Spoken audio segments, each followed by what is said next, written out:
और छत्तीसगढ़ के deputy CM Arun Sao ने प्रेस कॉन्फ्रेंस की, जहां प्रेस कॉन्फ्रेंस में उन्होंने युवा महोत्सव की जानकारी दी। राष्ट्रीय युवा महोत्सव 2026 का छत्तीसगढ़ में आयोजन होना है, जहां 23 से 25 दिसंबर तक इसका महोत्सव का आयोजन किया जाएगा। जहां आपको बता दें कि बेहतराई बिलासपुर में महोत्सव का आयोजन होगा, जहां जिला और राज्य स्तरीय खेल प्रतियोगिताओं का भी आयोजन यहां पर किया जाएगा, जिसकी जानकारी डिप्टी सीएम अरुण साव ने दी। जहां अरुण साव ने दोपहर 12:30 बजे प्रेस कॉन्फ्रेंस कर युवा महोत्सव को लेकर जानकारी दी है। जहां आपको बता दें कि 5 दिवसीय युवा महोत्सव होगा, जिसकी शुरुआत होने जा रही है, जिसको लेकर डिप्टी सीएम अरुण साव ने प्रेस कॉन्फ्रेंस की और पूरे कार्यक्रम को लेकर, पूरे आयोजन को लेकर उन्होंने जानकारी साझा की। जहां युवा महोत्सव को लेकर आपको बता दें कि कार्यक्रम आयोजित होने हैं, जहां अलग अलग जिलों में ये कार्यक्रम होंगे और इस युवा महोत्सव को लेकर तैयारियां चूंकि जोरों पर है। और डिप्टी सीएम ने यहां पर प्रेस कॉन्फ्रेंस कर जानकारी दी और ज्यादा जानकारी के साथ दिलीप साहू हमारे साथ जुड़ गए हैं। दिलीप, क्या कुछ जानकारी, जहां युवा महोत्सव होने जा रहा है छत्तीसगढ़ में, इसको लेकर डिप्टी सीएम ने भी प्रेस कॉन्फ्रेंस की।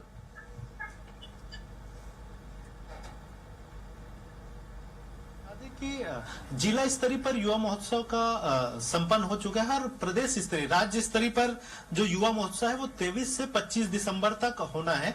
और यह आयोजन राज्य प्रशिक्षण केंद्र बहतराई बिलासपुर में होगा और इसमें अलग अलग 14 विधाओं में पूरे प्रदेश भर के सभी जिलों से जो चयनित है वो 3100 प्रतिभागी युवा इस महोत्सव में भाग लेंगे। और इसमें अलग अलग 14 विधाओं में जो युवा महोत्सव वो होना है, जिसमें 8 जो विधा है, 14 में से 8 विधा दलीय विधा है और 6 विधा है वो एकल विधाएं होंगी। जिसमें दलीय विधाएं की बात करें तो लोक नृत्य, पंथी नृत्य, राउत नाचा, सुवा नृत्य, कर्मा नृत्य, लोकगीत, राग बैंड और एकांकी शामिल है। इसके अलावा एकल विधा बात करें जिसमें व्यक्तिगत रूप से पार्टिसिपेट करते हैं प्रतिभागी, उसमें वाद विवाद, कहानी लेखन, चित्रकला, कविता लेखन, नवाचार, साइंस मेला और पारंपरिक वेशभूषा शामिल है। और इसका शुभारंभ मुख्यमंत्री विष्णुदेव साय 23 दिसंबर को करेंगे और फिर जो समापन समारोह है मुख्य रूप से 25 दिसंबर को होगा। और इस दौरान तमाम जो विधाएं हैं उसमें जो प्रदेश भर के युवा है 3100 युवा जो भाग ले रहे हैं वो सभी अपनी अपनी प्रतिभाओं का प्रदर्शन करेंगे और उनके प्रदर्शन के आधार पर उनका चयन भी होगा और उनका समापन समारोह के दिन उन्हें सम्मानित भी किए जाएंगे, पुरस्कृत किए जाएंगे।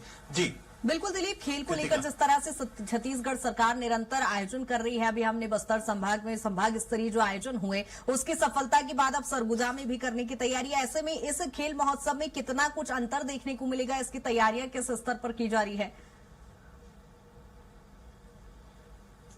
जी बिल्कुल कृतिका, बता दें कि राज्य सरकार का एक प्रयास है कि राष्ट्रीय स्तर पर खेल को ज्यादा से ज्यादा बढ़ावा दे।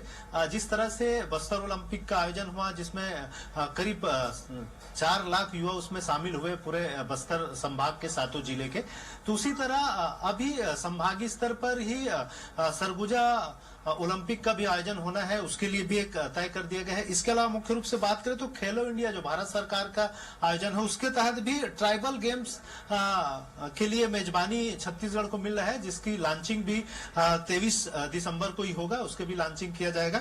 और मुख्य रूप से ये पूरे आयोजन में लगातार सरकार प्रयास कर रही है कि ज्यादा से ज्यादा जो युवा है वो पार्टिसिपेट करे और अधिक से अधिक जो प्रतिभागी है वो निकल कर आए, राष्ट्रीय स्तर पर भी जाए, राज्य जिले स्तर से निकल कर राज्य स्तर पर, फिर राज्य स्तर से राष्ट्रीय स्तर पर पहुंचे और राष्ट्रीय स्तर से भी अंतर्राष्ट्रीय स्तर पर जाए, इसके लिए भी प्रयास किया जा रहा है। और मुख्यमंत्री ने पहले ही घोषणा भी कर दी है कि जो प्रतिभागी ओलंपिक में शामिल होंगे छत्तीसगढ़ से उन्हें 25 लाख रुपए का इनाम दिया जाएगा। साथ ही साथ जो ओलंपिक में गोल्ड या रजत मेडल लाएंगे उनको 3-3 करोड़ रुपए और जो सिल्वर गोल्ड मेडल वाले के 3 करोड़, सिल्वर को 2 करोड़ और जो कांस्य पदक लाएंगे।